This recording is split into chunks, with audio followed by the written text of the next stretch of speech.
College scholarships in Korea used to be given only to students who excelled at academics, but there are some welcome developments, even if it only addresses one of the problems within Korea's highly polarized education environment, notorious for heavy spending on private education and strong reliance on expensive cram schools.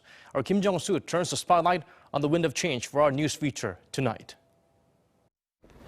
There's no question that going to college costs a lot of money.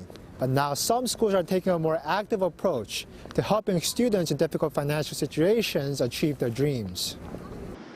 It's been just over a year since Korea University became the first college in the country to get rid of merit-based scholarships, which were awarded to students based on their GPA, and replaced them with jung-ee scholarships, which are based on financial need. The Korean word jung-ee means justice in English. 생활 형편이 어려운 학생들이 Our school implemented need-based scholarships because we realized that students with low incomes were trapped in a perpetual cycle. They will have to work to pay off their tuition, which meant they couldn't study well enough to qualify for merit-based scholarships.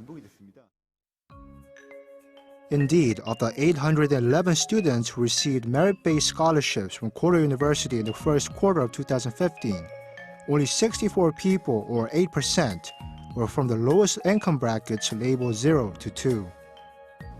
The income brackets are determined by the Korea Student Financial Aid Association. Bracket 0 is for households with a monthly income of less than $540 US, while bracket 2 is for a monthly income of between $1,100 to $2,500. There are 11 brackets in all, with the highest bracket for households with monthly incomes of more than $10,000. Under the system, schools pay full tuition for students in brackets 0 to 2, while the students also receive a monthly stipend of around $300. Students in higher income brackets can also apply for financial aid. In the year since the automatic system was implemented, the total number of students receiving scholarships has grown by more than 1,000 people to over 3,383. Before, some of the students who were in lower income brackets wouldn't apply for need-based scholarships because past programs required applicants to explain their financial situation in writing, which was a humiliating experience.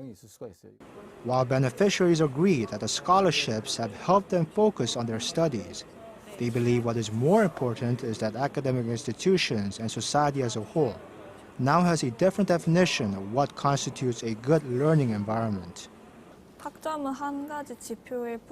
Merit scholarships use only one category, the GPA, to evaluate people.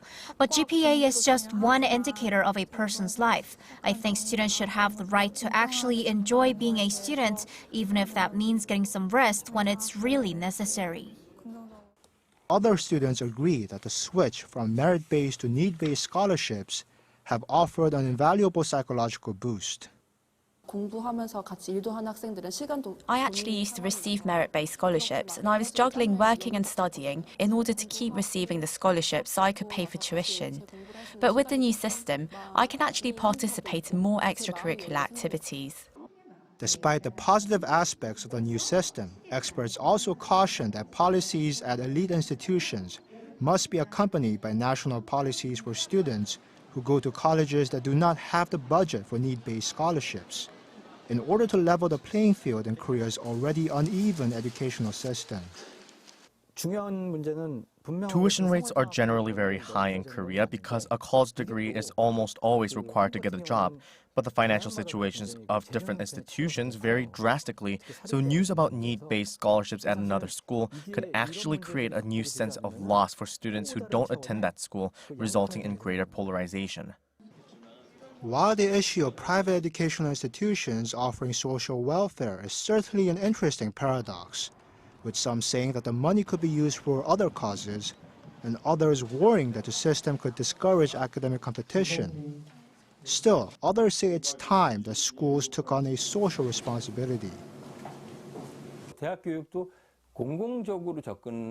I do believe that more college education policies must be approached from the perspective of the public good. Yes, it may seem like students are voluntarily taking on the burden of private education only to better their own lives, but they also eventually become members of society and contribute to it. Kim Jung-soo, Arirang News.